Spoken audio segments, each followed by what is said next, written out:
Beau could hardly believe it. His father was 60 years old. The girl sitting across from him in a booth at the Pleasant Hill Cafe looked like a teenager, a very pregnant teenager. "Everything's going to be okay, Missy," Beau Reese said. "You don't have to worry about anything from now on. I'll make sure it's all taken care of from here on out." "He bought me presents," the girl said tearfully, dabbing a Kleenex against her watery blue eyes. "He told me how pretty I was, how much he liked being with me. I thought he loved me." Fat chance of that, Beau thought.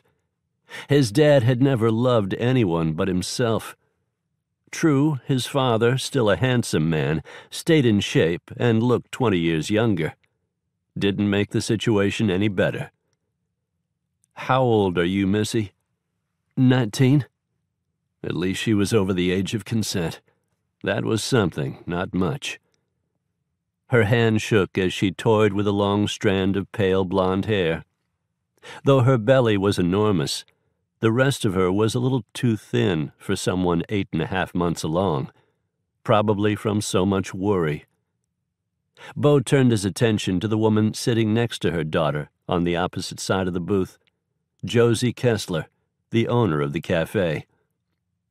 "You should have called me, Josie. I can't believe you waited this long." "I wanted to, Beau, but Missy was adamant. She didn't want to do anything to upset the senator. She really believed he was going to marry her." Beau shook his head.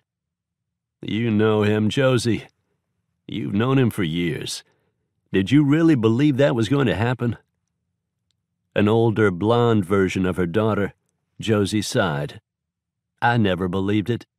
I tried to tell her, but every time I started to talk to her, she got so upset I worried for the baby." Full-figured now in her 40s, Josie's hair had begun to turn gray. Wrinkles formed tiny lines around her mouth from the years when she was a smoker. Neither woman was beautiful, their features slightly blunt and unrefined. But there was a sweet, appealing quality about the girl.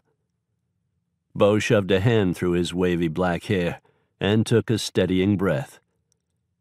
"This isn't your fault, and both of us know it. It's no one's fault but my father's."